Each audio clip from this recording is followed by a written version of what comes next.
Okay, good morning, students. In last class, we see that the fourth function of a constitution is to enable the government to fulfill the aspirations of a society and create conditions for a just society. Means constitution का जो fourth basic function है वो क्या है? Government society के aspirations को fill up करे, means society की विल के अकॉर्डिंग रूल करे एंड सोसाइटी के लिए ऐसी सोसाइटी फुल कंडीशंस जनरेट करे. ठीक है. So from today we will start from enabling provisions of the constitution. जो आपकी बुक के बीच में बॉक्स, इंडेक्स, कार्टून है वो भी बहुत इंपॉर्टेंट होते हैं, तो हम वो सब भी कंप्लीट करेंगे. पहले तो आप ये कार्टून देखो इधर. What does it take to write nice things in the constitution? What is the point in writing down lofty aspirations and goals if they cannot change the life of the people?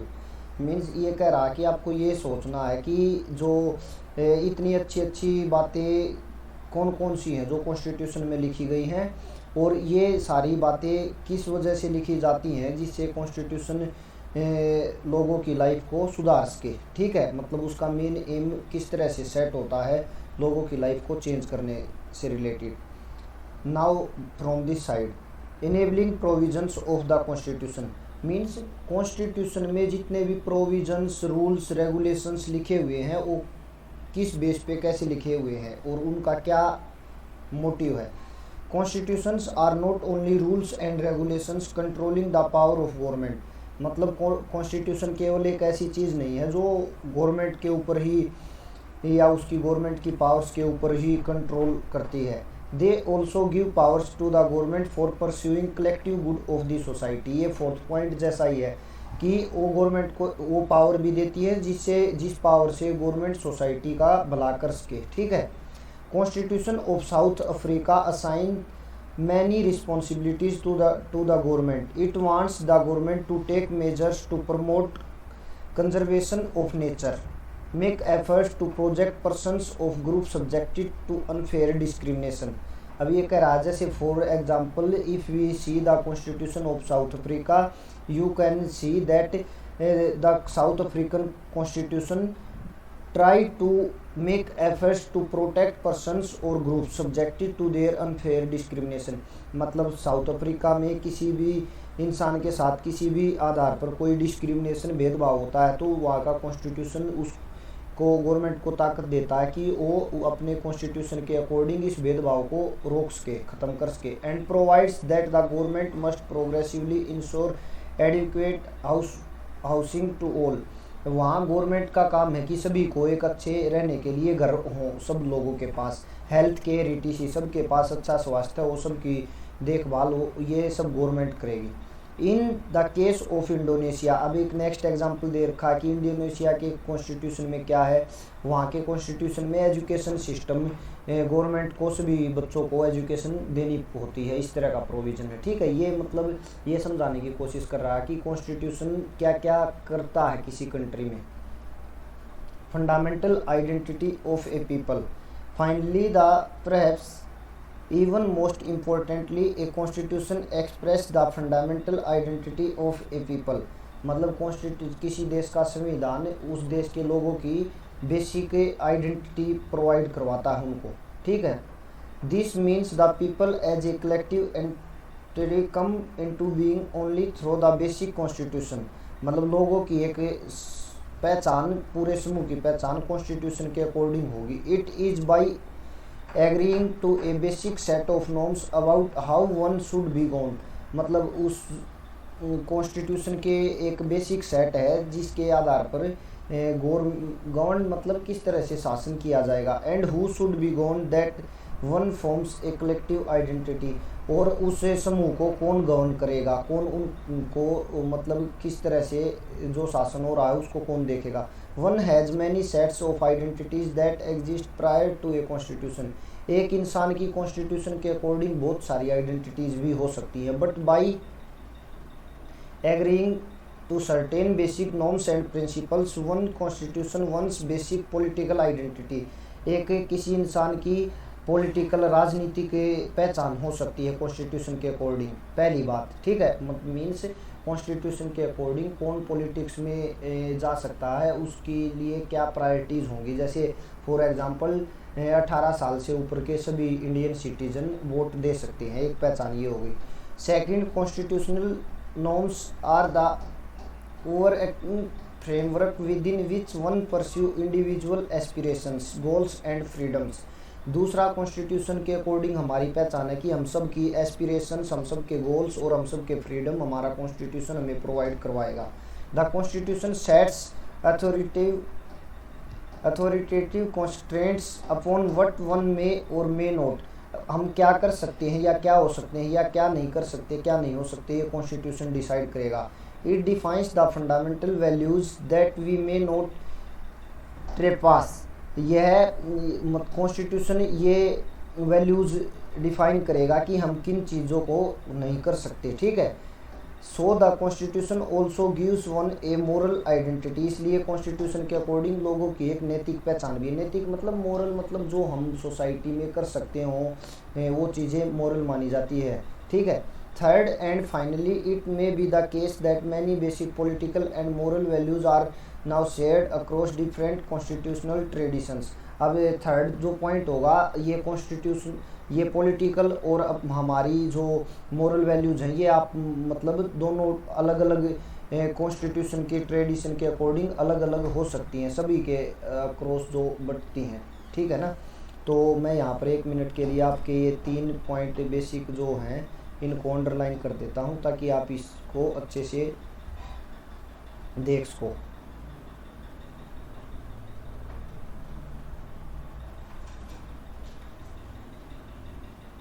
एक तो आपके सामने है political identity, मतलब constitution के according एक हमारी political identity हो सकती है।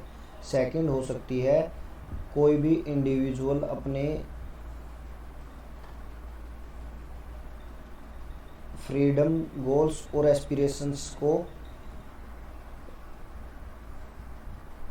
लेता है वो कॉन्स्टिट्यूशन के अकॉर्डिंग। थर्ड हो सकती है, तो इसको हम बोलते हैं सेकंड को मोरल आइडेंटिटी। थर्ड हो सकती है पॉलिटिकल और मोरल वैल्यूज दोनों का कॉम्बिनेशन, ठीक है। ये 3 आपके पॉइंट हो गए इस पैराग्राफ में। Next paragraph, if one looks at constitution around the world they differ in many respects in the form of government, they enjoin in many procedural details, but they also share a good ideal. Most modern constitutions create a form of government that is democratic. अब देखो ये कह रहा दुनिया में constitution के रूप अलग अलग हो सकते हैं और कॉन्स्टिट्यूशन के अकॉर्डिंग वहाँ का रूल रेगुलेशन अलग अलग हो सकता है। एक हो सकता है डेमोक्रेटिक पॉलिटिकल सिस्टम, ठीक है।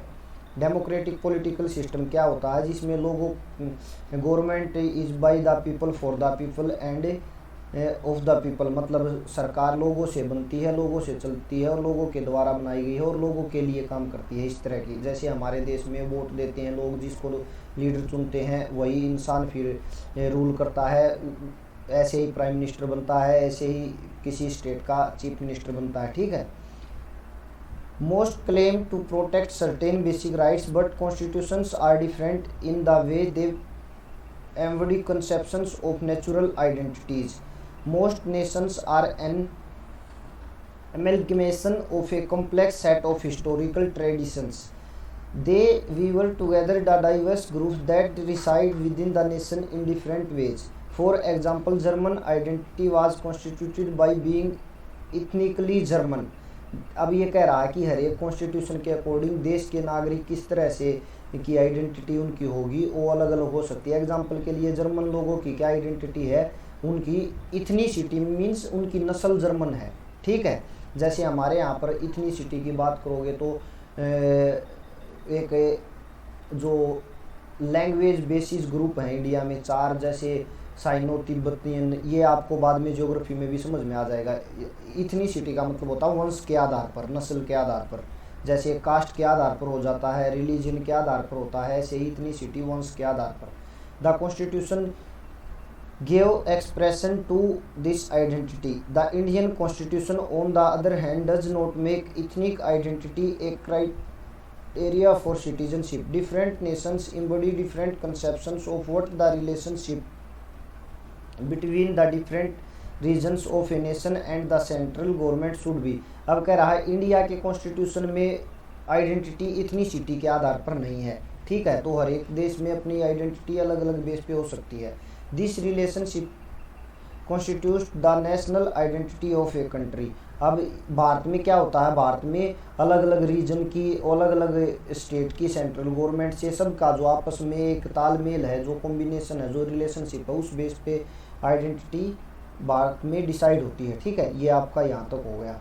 अब आप ये पढ़ो यहाँ से एक बार में ये पढ़. The writings of the new Iraqi constitution after the collapse of Saddam Hussain regime so a lot of conflict between different ethnic groups in the country. देखो ये कर रहा इराक की बात. इराक में एक सद्दाम हुसैन नाम का इंसान था, आपके पेरेंट्स जानते भी होंगे. उसने वहाँ पर ज़बरदस्ती रूल कर रखा था. फिर बाद में अमेरिका ने उसके अगेंस्ट मिलिट्री अटैक करके उसको मारा था, और बाद में वहाँ पर कॉन्स्टिट्यूशन फॉर्मेशन की प्रोसेस कंटिन्यू हुई थी.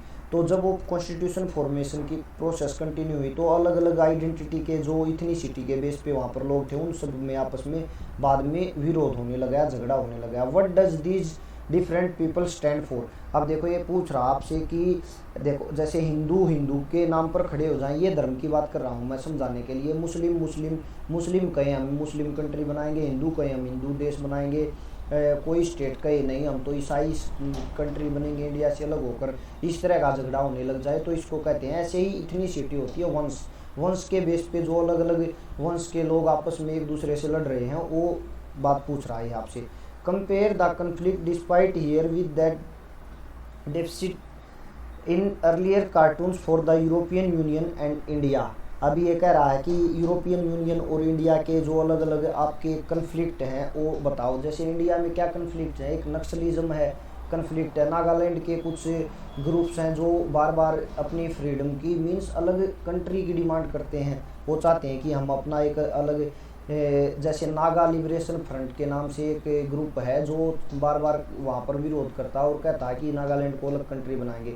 जैसे जम्मू कश्मीर के बहुत से लोग चाहते हैं, जो कश्मीर में ज़्यादातर है मुस्लिम, कि कश्मीर अलग देश बनेगा. इस तरह के कन्फ्लिक्ट्स, ठीक है. तो यूरोपियन यूनियन में कैसे हो सकते हैं. यूरोपियन यूनियन एक समूह है बहुत सारे देशों का. यूरोप के जो वेस्टर्न यूरोप के जितने भी कंट्रीज़ हैं, उस यूरोपियन यूनियन ने क्या कर रखा है कि उस ग्रुप में सभी बहुत सारे कंट्रीज ज्वाइन हैं. वो आपस में अपना ट्रेड करते हैं, उनका आपस में एक दूसरे देश में आने जाने के रूल रेगुलेशन सिंपल कर रखे हैं. तो उसमें क्या डिफरेंस हो सकते हैं, क्या कन्फ्लिक्ट्स हो सकते हैं. तो अलग अलग देशों की अलग अलग डिमांड के बेस पे अलग अलग कन्फ्लिक्ट्स वहाँ हो सकते हैं, ठीक है. अब आप यहाँ से check your progress. Here are some provisions of the Indian and other constitutions. For each of these write the function that this provision performs. The government cannot order any citizen to follow or not to follow any religion. Limitations on the power of government. अब ये कह रहा है कि government किसी भी तरह के रिलीजन मतलब धर्म को फॉलो नहीं कर सकती या फॉलो कर सकती है, ठीक है. तो ये क्या है, यदि गवर्नमेंट नहीं कर सकती तो क्या है, ये गवर्नमेंट की पावर्स के ऊपर क्या है, लिमिटेशंस लगा दी. सेकंड करके देखो. The government must try to reduce inequalities in income and wealth. तो ये क्या हो जाएगा, इनकम एंड वेल्थ पे गवर्नमेंट, यदि हमारी आमदनी और हमारे धन पे गवर्नमेंट इनइक्वालिटीज़ कम करना चाहे, मीन्स देश में एक अंबानी है तो कुछ लोग फुटपाथ पे भी सोते हैं, उन दोनों को आपस में एक जैसा करने के लिए क्या किया जाए, अंबानी की बहुत सारी प्रॉपर्टी को बहुत सारे गरीब लोगों में बांट दिया जाए. तो ये क्या करता है, यदि गवर्नमेंट ऐसा कर सकती है तो क्या हो जाएगी, गवर्नमेंट ज़्यादा पावरफुल हो जाएगी. तो ये क्या हो जाएगी, power, more power is given to the government, इसमें ऐसा फील हो जाएगा. The president has the power to appoint the prime minister. तो इसमें क्या हो जाएगा, प्रेजिडेंट के पास पावर होगी हमारे देश में भी ऐसे ही है, प्रेसिडेंट ही आपको देखो ऐसे हमारे देश में प्रधानमंत्री बहुत ज़्यादा पावरफुल है प्रेसिडेंट से, क्योंकि प्रधानमंत्री जनरली जिस पार्टी का प्रधानमंत्री होता है उसी पार्टी का राष्ट्रपति, यदि उस टाइम पीरियड में राष्ट्रपति का चुनाव हो रहा है तो उसी का बनता है, और वो वही बनता है जिसको प्रधानमंत्री बनाना चाहता है। But head of the government कौन होता है, या हेड ऑफ द स्टेट कौन होता है? हेड ऑफ द स्टेट किसी भी देश में प्रेसिडेंट होता है, ठीक है। हमारे देश में हेड ऑफ द स्टेट या फिर हेड ऑफ द कंट्री या फिर जो सुप्रीम सबसे फर्स्ट, जैसे कहते हैं ना India's first citizen the prime minister Shri Ramnath Kovind, तो पहला नागरिक कौन माना जाएगा? प्रेसिडेंट, ठीक है। The constitution is the supreme law that everyone has to obey. किसी देश में यदि कॉन्स्टिट्यूशन सुप्रीम लॉ है तो क्या होगा वो देश? डेमोक्रेटिक कंट्री या डेमोक्रेटिक पॉलिटिकल सिस्टम। ये क्या है फिर? गवर्नमेंट की पावर्स पे क्या है? लिमिटेशंस हैं। Indian citizenship is not limited to people of any race, caste और रिलीजन। भारत की नागरिकता किसी भी वंश के लोग, किसी भी जाति के लोग, किसी भी धर्म के लोग ले सकते हो। तो ये क्या है?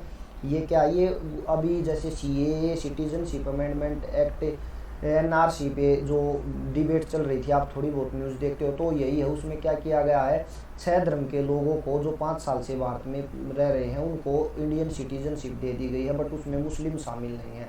मुस्लिमों के लिए एक अलग से प्रोविज़न किया गया है, क्योंकि भारत में म्यांमार से, बांग्लादेश से बहुत सारे मुस्लिम आए हुए हैं, ठीक है।